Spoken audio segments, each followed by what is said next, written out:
Problem ये नहीं होता कि कोई सही हो रहा है या नहीं हो रहा। मेडिसिन का पहला एथिक है कि डू नो हार्म, कि आपकी दवाई से, आपके प्रोसीजर से किसी को नुकसान नहीं होना चाहिए। आप ये मुंह से कह देते हो कि भाई ये कर लो वो कर लो, ये हर बंदा तीसरे बंदे के साथ बैठे। मेरे पास परसों एक पेशेंट आई है और मैं उसे देख के मैं खुद एक दफा परेशान हो गया। उसने अपनी पीरियड्स के लिए दवाई ली किसी से और उसके जिगर की नालियां ब्लॉक हो गई खून के लोथड़े जमने से। अब उसका जिगर ट्रांसप्लांट होगा, उसके मियाँ के पास पैसे नहीं है, वो 22,000 की जॉब कर रहा है और देगा कौन? अब उसके 3 बच्चे हैं, वो तो बेचारी जोन सी है अगले 6 महीने में जा रही है, वो कौन संभालेगा, कैसे होगा? सिर्फ अच्छा उसके बाद असल में प्रॉब्लम ये नहीं होता कि कोई सही हो रहा है या नहीं हो रहा। मेडिसिन का पहला एथिक है कि डू नो हार्म, कि आपकी दवाई से, आपके प्रोसीजर से किसी को नुकसान नहीं होना चाहिए। आप ये मुंह से कह देते हो कि भाई ये कर लो वो कर लो, ये हर बंदा तीसरे बंदे के साथ बैठे। और सर वैसे भी हिकमत में हर चीज का इलाज ये लोग मिजाज के हिसाब से करते हैं ना, जितने भी हकीम होते हैं। एंटीबायोटिक्स जिसका जो दिल करता है वो एंटीबायोटिक्स पे पड़ जाता है, आ जाता है। मेरे लंदन आप चले जाएं, आपको डॉक्टर प्रिस्क्रिप्शन पर लिख के ही नहीं देता है। अब ये किस वक्त जरूरत होती है, कब खानी चाहिए, रेकमेंडेड कब है? जब बैक्टीरियल इन्फेक्शन हो एंटीबायोटिक तब लेनी चाहिए, बैक्टीरिया हो तो लेना चाहिए। ये टेक्निकल बात है, आम समझ आने वाली बात नहीं है कि कब बैक्टीरिया है कब वायरस है, तो इसलिए आप किसी से मशवरा करें और फिर एंटीबायोटिक लें। अगर आप बेजा एंटीबायोटिक लेते रहेंगे तो हमें सिंध से ऐसी रिपोर्ट्स आती हैं टाइफाइड की जो किसी एंटीबायोटिक को असर ही नहीं कर रहा। अब वो सिचुएशन देखें कि किसी को टाइफाइड हुआ है, वो बीमार है, 17-18 साल का बच्चा है और उस पर कोई एंटीबायोटिक असर ही नहीं कर रही, वो जो ICUs में लगती हैं वो भी नहीं असर कर रही। तो वो वाली सिचुएशन जब आप देखते हो तो आपको पता लगता है। सर वो भी बता दें क्यों नहीं करी वो? क्योंकि उसने खा खा के सबसे रेजिस्टेंस आ गई है। अच्छा ये भी होता है। हाँ, एंटीबायोटिक आप एक दफा इस्तेमाल करते हो, आधा कोर्स करते हो, छोड़ देते हो, अगली दफा वो असर नहीं करती। इसका मतलब आपके बैक्टीरिया जो है वो हीट हो गए हैं, वो पावरफुल हो जाते हैं, कोई असर नहीं करेगा, कोई असर नहीं करता। तो तो ICU में बहुत से पेशेंट्स हमारे पास ऐसे होते हैं जिन पर कोई नहीं असर कर रही होती। लोग बात करते हैं ना, मॉर्निंग शोज लोग करते हैं, लोग दूसरे शोज करते हैं। मैं वाहिद बंदी हूँ जो ऐसा मॉर्निंग शो करती है जो सुबह शाम इसी हेल्थ के टॉपिक के ऊपर बात करती है।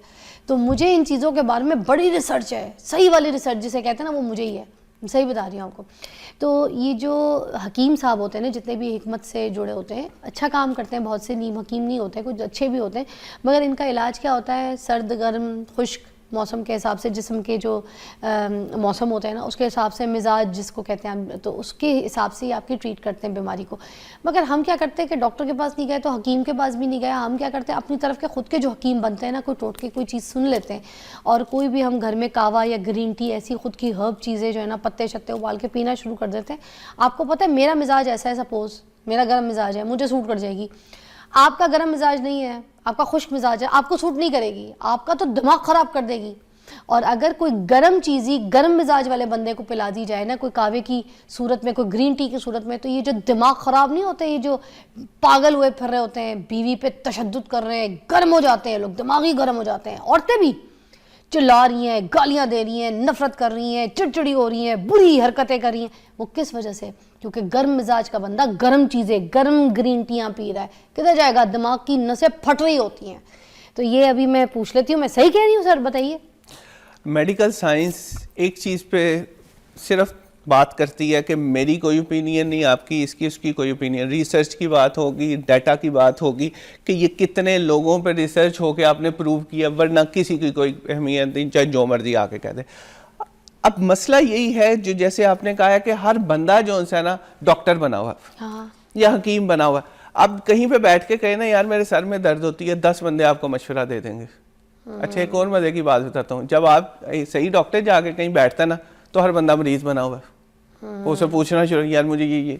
तो बेसिकली सिर्फ एक मुझे लगता है एज ए सोसाइटी ना एक शुगल चल रहा है, एक दूसरे के साथ, बस उसे ये कह दिया, उसे ये कह दिया, उसे, और अगले जो पेशेंट है, जो प्रॉपर पेशेंट है, अब मना कर देते हैं, एंडोस्कोपी नहीं करानी, ये नहीं कराना, वो नहीं करवाना।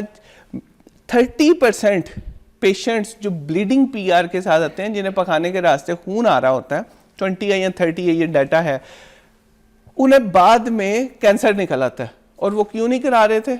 मैंने ये इस पे टॉपिक पे बात की तो मुझे एक आदमी ने बताया कि मेरी बीवी को ऐसे ही था, हम 6 महीने इंतज़ार करते रहे, 6 महीने के बाद पता लगा जी उसे तो कैंसर है और वो जिगर तक चला गया हुआ। तो बेसिकली एक क्यास मचा हुआ है, कोई किसी एक प्रॉपर डायरेक्शन में कोई है ही नहीं। हम किसी को कहते हैं तुम कोलोनोस्कोपी करवा लो, वो कहता है अच्छा नहीं तो यार ये तो पैसे बनाने के लिए कर रहा है। तो इसलिए आपने बिल्कुल सही बात की कि खुद से अपने, अब मुझे ये बताएं कोई आप मेकअप बेनामी या अनब्रांडेड लगाएंगी मुंह के ऊपर? कभी भी नहीं। तो जिगर को क्यों आप उस तरह की फकियां दे रहे हैं? जिगर को क्यों जड़ी बूटियां दे रहे हैं? हमें ये भी पता है कि हांडी में ये जो हर्ब्स है, ये मसाले जाते हैं, अगर ज़्यादा डालेंगे तो ऊपर नीचे जायका भी ख़राब हो जाएगा। तो जो डायरेक्ट आप पानी के जरिए या फक्कियां डाल डाल के पी रहे हैं, वो आपका हाल क्या होना है? और भाई आप कपड़े नॉन ब्रांडेड नहीं पहन रहे, आप अब मेकअप अपना सही इस्तेमाल कर रहे हो, बाकी सारी चीज़ें दवाई के मामले में किसी अब पता नहीं वो उसमें जहर किसी ने मिला के दे दिया है।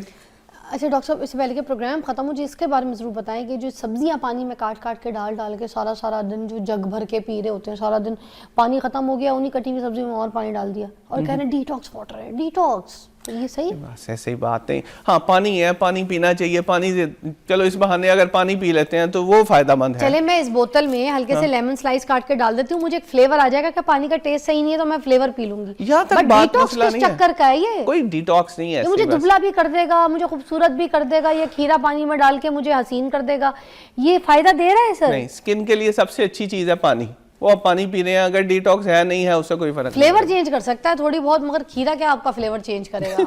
मुझे समझ नहीं आता। चुकंदर क्या फ्लेवर चेंज करेगा?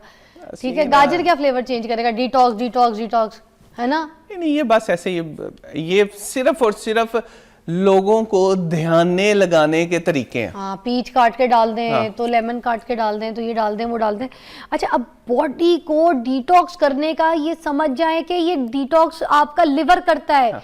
बॉडी को डिटॉक्स करने का काम लिवर का है, ये बात समझ जाएं। पानी डिटॉक्स, पानी आपके लिवर को कैसे डिटॉक्स करेगा जिसका काम ही लिवर का है?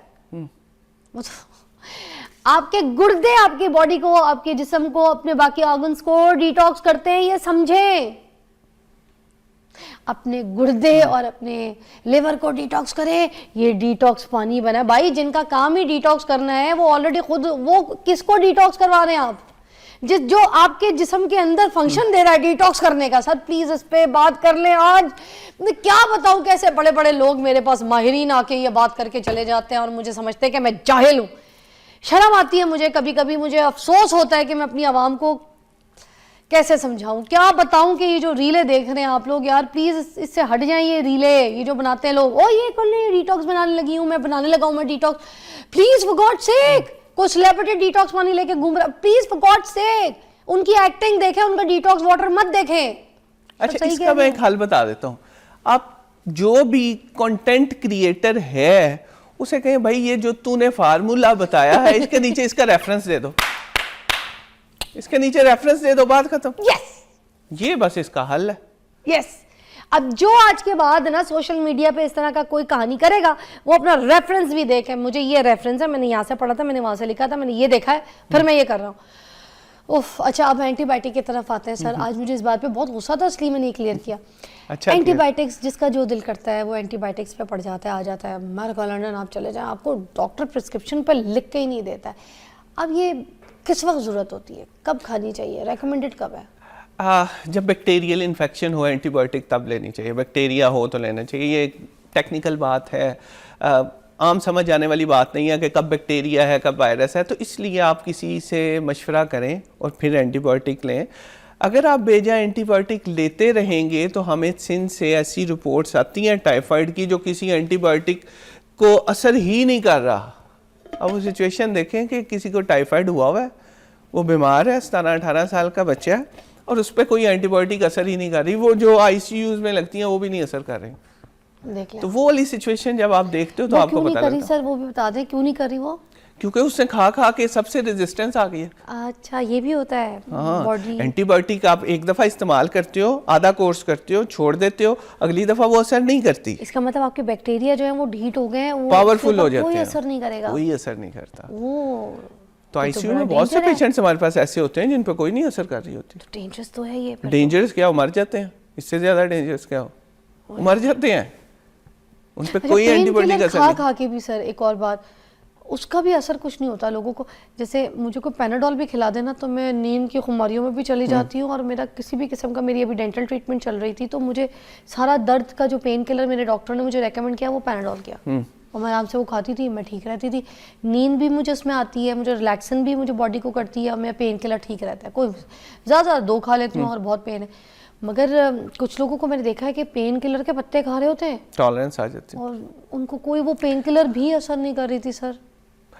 बस दवाई कभी भी नहीं ऐसे इस्तेमाल करनी चाहिए जब उसकी ज़रूरत ना हो, कोशिश करनी चाहिए कम से कम दवाइयाँ हो, हेल्दी लाइफस्टाइल सर अपनाएं। पेन किलर का भी बता दें क्या करती है किडनी को, जाके जरा पेन डराएं इनको, आज पेन बताएं किलर हर धमकाएं कि जगह जो लगी मेरे है का वो। अल्सर करेगी सबसे पहले। हाय हाय। एनसेड्स एक खास पेन किलर की टाइप है, वो गुर्दे खराब करेगी, जिगर को मसाइल पैदा करेगी, उसके अलावा हाजमा खराब करेगी। जहाँ पे भी सोच सकते हैं नुकसान हो सकता है वो पेन किलर करेगी।